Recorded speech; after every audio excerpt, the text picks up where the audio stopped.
Dear friends, this is episode number 38. In episode number 37, we have dealt with section 34, 5, 35, 35A, 35B, and now we have to deal with section 95. Before going to section 95, it is necessary to refer to two decisions of the Supreme Court. Salem 2, paragraphs 36 and 37.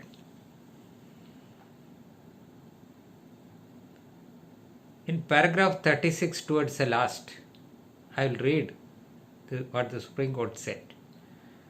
In the circumstances mentioned in section 35B, an order may be made requiring the defaulting party to pay to the other party such costs as would, in the opinion of the court, be reasonably sufficient to reimburse the other party in respect of the expenses incurred by him in attending court on that date.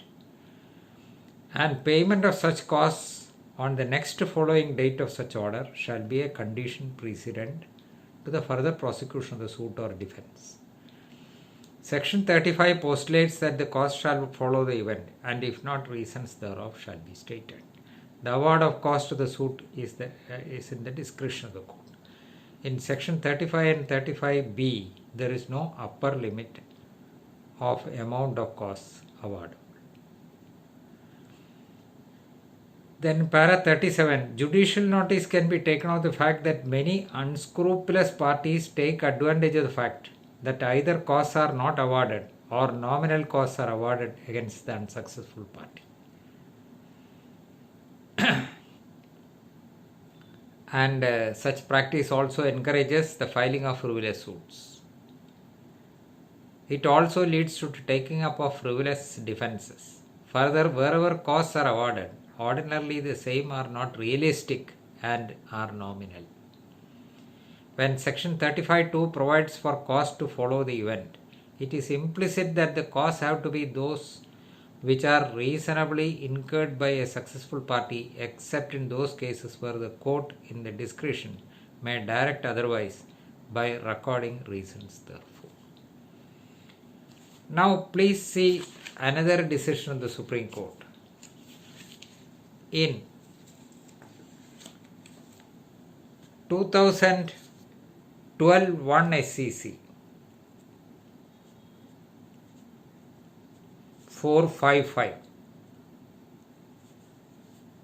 you will get it in 455, you will get it in KHC 2011 KHC 4966. Name of the case: Sanjeev Kumar Jain versus Raghubir Saran Charitable Trust and others. That is a judgment by Justice R.V. Ravindran and Justice A.K. Patnaik. You may see paragraph 14 and 29 therein, along with other paragraphs, but I just mentioned 14 and 29. It is said, awarding a small sum of rupees 3,000 as compensatory cost is too less. Courts would be justified in awarding at least 1 lakh as compensatory costs. But at present, straight away, the court cannot do it. It is made clear in paragraph 29 conclusion. We suggest appropriate changes in the provisions relating to costs contained as per paragraph 14 to 29 above to the Law Commission of India, the Parliament, and the respective High Courts for making appropriate changes. So please bear in mind, Salem 2 and also Sanjeev Kumar's case. So gone are those days where a flea bite cause is awarded. To avoid dilatory tactics and to avoid oppression of parties and to avoid wastage of judicial time and to avoid the time lag in the disposal of cases, the Supreme Court thought that it is necessary that the cost should be realistic. Now, we will go to section 95. Why I tagged on 95 also along with this? This is also with respect to compensation. And there are changes made in 1999. Let us read 95. Compensation for obtaining arrest, attachment or injunction on insufficient grounds. Where in any suit in which an arrest or attachment has been effected or a temporary injunction granted under the last preceding section, that is 94. So, two things. When an arrest or attachment, that is one category, or a temporary injunction has been obtained, that comes under supplemental proceedings 94. Then two contingencies there. A, it appears to the court that such arrest, attachment or injunction was applied for on insufficient grounds. It must appear to the court that such arrest, attachment or injunction was applied for on insufficient grounds. Or, this is not and, or the suit of the plaintiff fails and it appears to the court that there was no reasonable or probable ground for instituting the same. That is independent of clause A. So that if the suit of the plaintiff fails and it appears to the court that there was no reasonable or probable ground for instituting the suit, in which case an arrest, attachment or injunction obtained, though on sufficient grounds apparently, will be a ground for awarding compensation. So two situations arise. One, where an arrest or attachment before judgment has been effected or a temporary injunction has been granted. That comes under Order 38 and Order 39. And such arrest, attachment or injunction was applied for on insufficient grounds. This is one category. Two, where an arrest or attachment before judgment has been effected or a temporary injunction has been granted, plus the plaintiff fails in the suit, plus there was no reasonable or probable ground for instituting the suit. So in either of those two cases, suppose the suit is meritorious, it is ultimately decreed. But during the pendency of the suit, an order for arrest, attachment or injunction, temporary injunction, was filed on insufficient grounds, though the suit is meritorious. And such application was made on insufficient grounds, that is a ground for claiming compensation. Or, though the application for arrest, attachment or injunction may be meritorious, but the suit is without any probable ground, reasonable or probable ground for instituting at all. So in a very frivolous suit, an order for arrest, attachment or injunction was obtained, though apparently it is on sufficient grounds. Let us take it that. Still, if the suit is dismissed and if the court finds that there was no reasonable or probable ground for instituting that suit, in either of these two circumstances, which are mentioned in clause A or clause B, entitles the defendant to apply. Let us see the section. The defendant may apply. So when subsection 1 says where temporary injunction, arrest or attachment has been obtained, then these two grounds, either on A or B, then the defendant may apply to the court, and the court may, upon such application, award against the plaintiff by its order such amount not exceeding 50,000 rupees as it deems a reasonable compensation to the defendant for the expense or injury, including injury to reputation, caused to him. So this was an amendment. Amount is amended in 1999. Originally it was 1,000 rupees. Now it has been made to 50,000 rupees. So the court finds any of these grounds mentioned in clause A or clause B, then on the application of the defendant, that is on the original side, not on the execution, award against the plaintiff such amount not exceeding 50,000 rupees, a reasonable compensation.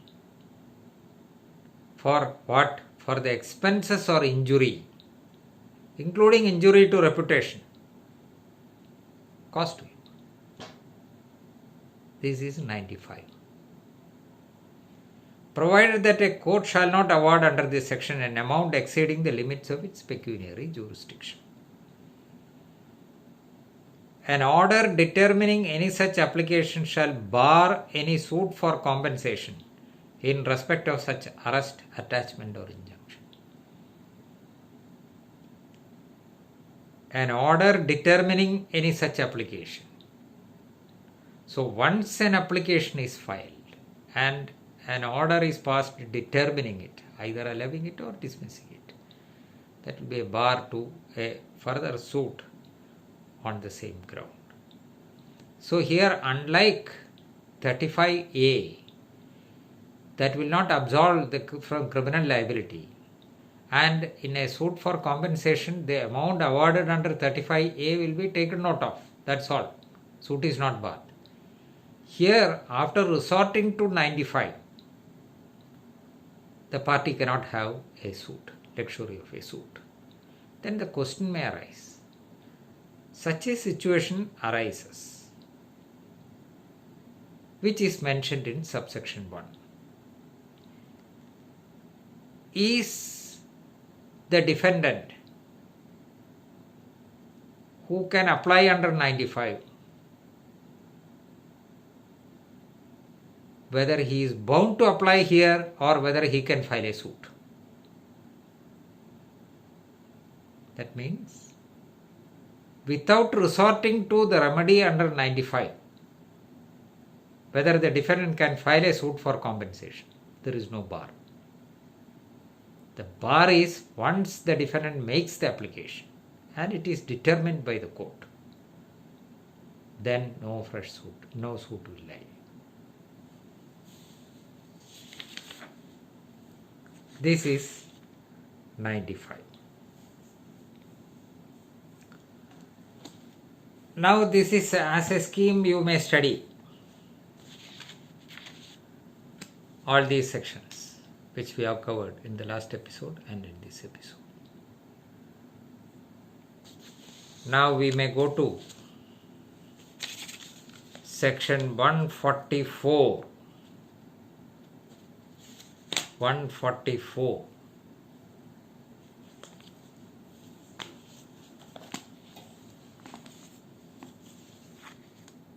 That is restitution.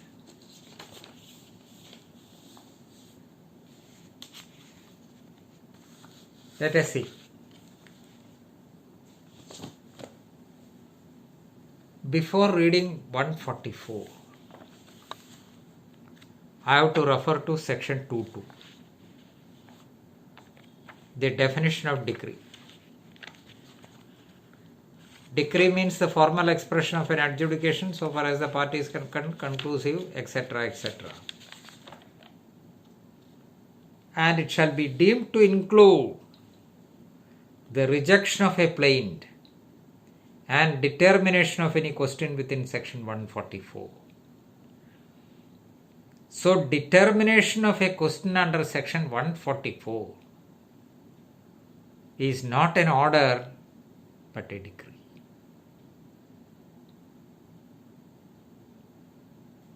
Decree definition says so. It shall be deemed to include the rejection of a plaint means order 7 rule 11. And the determination of a question under section 144, that is a restitution, which we are going to see. But shall not include any adjudication from which an appeal lies as an appeal from an order or an order for dismissal for default. So, what is the scope of enquiry? This also on the original side. In the suit itself, not by a separate suit. 144, let us see.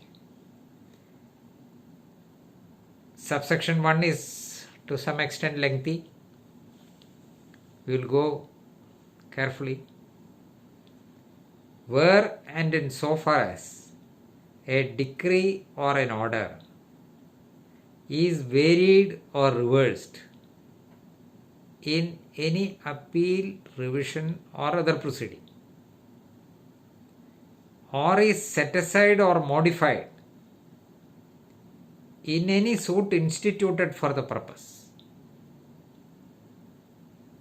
the court which passed the decree or order shall, on the application of any party entitled to the benefit by way of restitution or otherwise, cause such restitution to be made as will, so far as may be, place the parties in the position which they would have occupied but for such decree or order or such part thereof as has been varied, reversed, set aside or modified. And for this purpose, the court may make any orders, including orders for the refund of costs and for the payment of interest, damages, compensation, and mean profits, which are properly consequential on such variation, reversal, setting aside, or modification of the decree or order.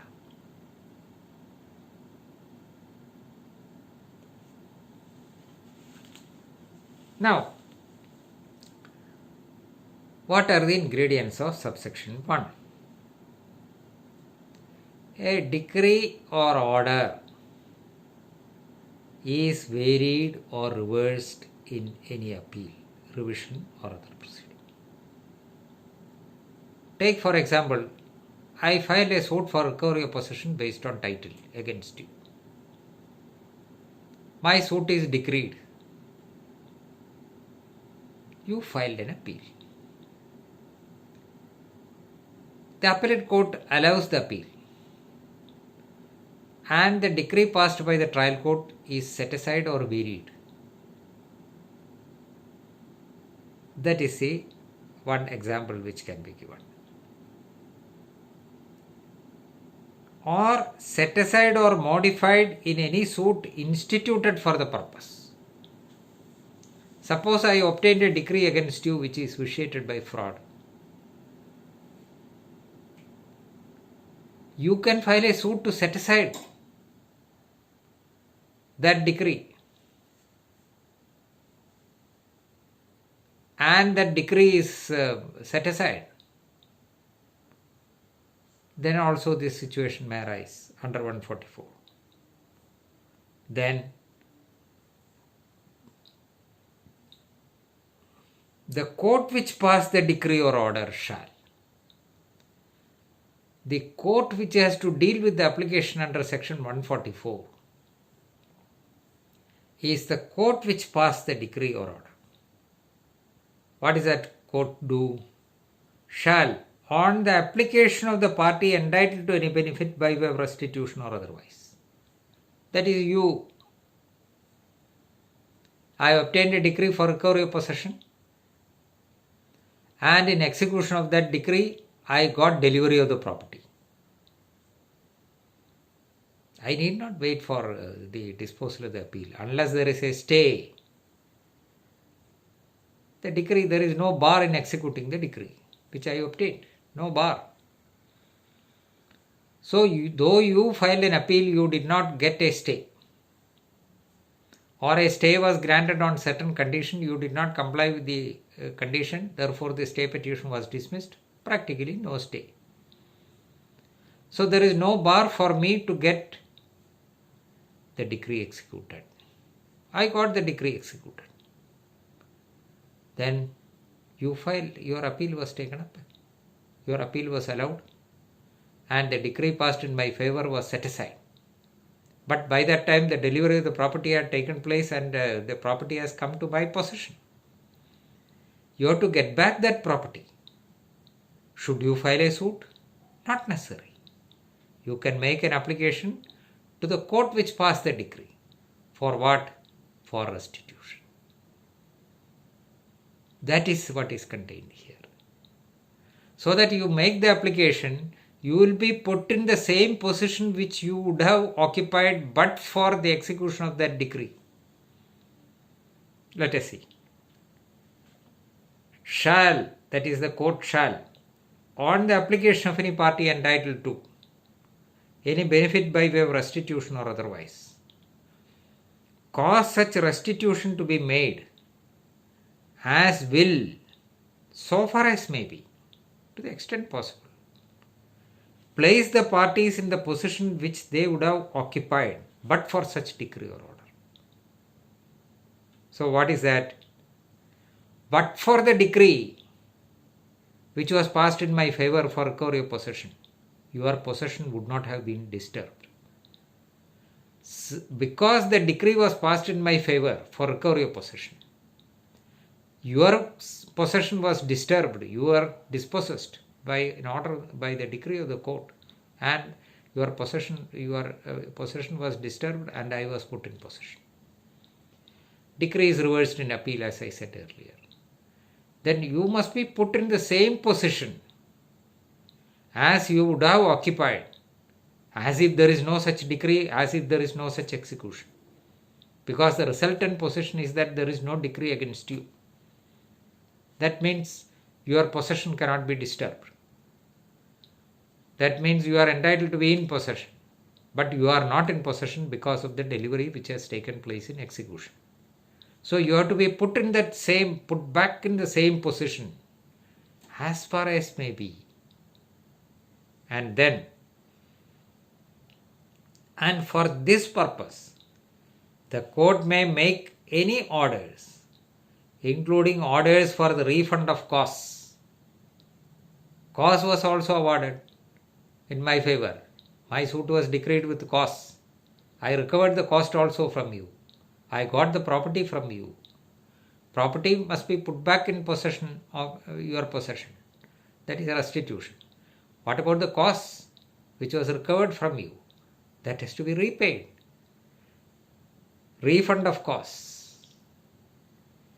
And for the payment of interest, damages, compensation and mean profits, which are properly consequential on such variation, reversal or setting aside. What are the items here? Interest. A decree for payment of money, decreed in my favor and against you. I executed the decree and recovered that amount from you. By coercive methods, when you were about to be arrested and detained, you paid the money. I received the money. That decree was set aside in appeal. So you have to get back that money with interest. You are entitled to get interest on your money also. So payment of interest, and for the payment of interest, damages, compensation and mean profits. Mean profits is defined in section 2. I think 212 or 214.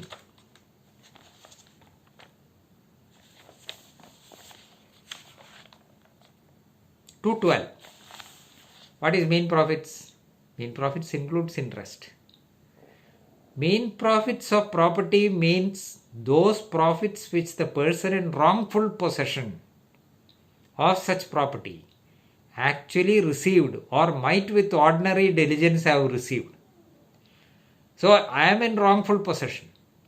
It is a cultivable land, 5 acres in extent. I do not cultivate. So it is not a defense on my part. I have not cultivated, I have not derived any income. Therefore, I am not liable to pay mean profits. No. Either actually received or might with ordinary diligence have received therefore. So I am in wrongful possession. That property has to be restituted, restitution has to be made in your favor. You were out of possession for about 2 years or 3 years when the your appeal was pending.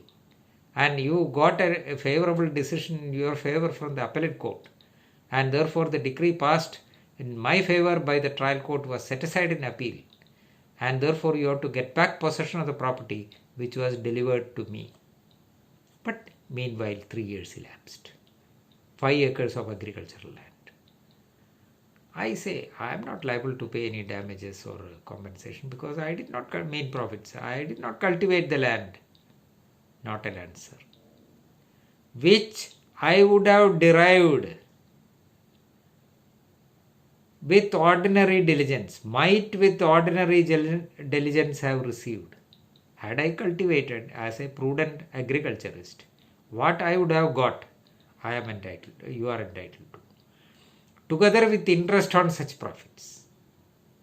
So mean profits takes in interest also, going by the definition in section 212. So here in section 144, damages, compensation and mean profits which are properly consequential on such variation, reversal, setting aside or modification of the decree or order. Now we will come to the explanation. For the purpose of subsection 1, the expression court which passed the decree or order shall be deemed to include where the decree or order has been varied or reversed in exercise of appellate or revisional jurisdiction, the court of the first instance. Why that explanation is required? The expression court which passed the decree or order. Because in 144,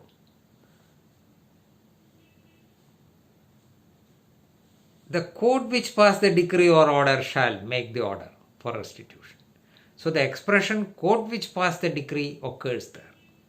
Then what is that? Where the decree or order has been varied or reversed in the exercise of appellate or revisional jurisdiction, the court of the first instance. That is the court which passed the decree. Though they originally, take an instance. Originally the suit was dismissed. The appellate court reversed it. Restitution becomes necessary. The court which passed the decree means the decree was passed by the appellate court. Really. But the trial court passed a decree dismissing the suit. So, what is the court of the first instance? Where an appellate or revisional jurisdiction is there, the court of the first instance. That is the court which passed the decree. The expression court which passed the decree or order means the court of the first instance. Where the decree or order has been set aside by a separate suit, the court of the first instance which passed such decree or order. A separate suit was resorted to, and this decree was set aside. Which is there may be an appeal, second appeal like that, no matter what it is. Which is the court? Court of the first instance which passed such decree or order. See, where the clause C, where the court of the first instance has ceased to exist or has ceased to have jurisdiction to execute it. The court which, if the suit wherein the decree or order was passed were instituted at the time of making the application for restitution under this section, would have jurisdiction to try such suit. So at the time when the decree was passed, it was within A court's jurisdiction. That village was changed to the jurisdiction of B court. The decree in my favor was passed by A court. It was executed and your possession was disturbed. You went in appeal. You got a decision in your favor, my decree was set aside. So you have to get restitution. Where do you apply? The village in which the property is situated is now within the jurisdiction of B court. Should you apply to the B court? No. You can apply to the A court. Because now the court which, if the suit wherein the decree or order was passed were instituted at the time of making the application for restitution under, would have jurisdiction. You can file an application before the B court. Because the B court would have jurisdiction had I filed the suit on the date when application for restitution was made. Then, 2. No suit shall be instituted for the purpose of obtaining any restitution or other relief which could be obtained by application under subsection 1. So you could have got a order for restitution which will have the effect of a decree on the original side by applying to the court of the first instance, court which passed the decree. You do not apply. You cannot file a suit. No separate suit. This is the same proceeding. This avoids multiplicity of suits. So the same court which passed the decree can entertain the application for restitution. Restitution is a remedy which it is the duty of the court. Because of the decree passed by the trial court, I got possession from you, otherwise I would not have got. So my decree was set aside in appeal. It is the duty of the court to see that the property is delivered back to you with interest, mean profits, etc., etc. Compensation. I did not mention about the compensation. See, for example, a suit was for recovery of possession. In execution of the decree for recovery of possession, in my favor, the property was recovered from you. I am put in possession. After getting possession, I cut down very valuable trees worth 1 lakh rupees. Your appeal was later allowed and the decree in my favor was set aside. So I have to deliver back the property to you. But by that time the valuable trees were cut. You are entitled to compensation for the same. So all the necessary powers to put back the parties in the same position which they would have occupied but for the decree which was executed are contained here. So it is a self-contained provision, no separate suit. In the same proceeding, the court which passed the decree can entertain an application on the original side, not on the execution side. This is in short restitution. Thank you.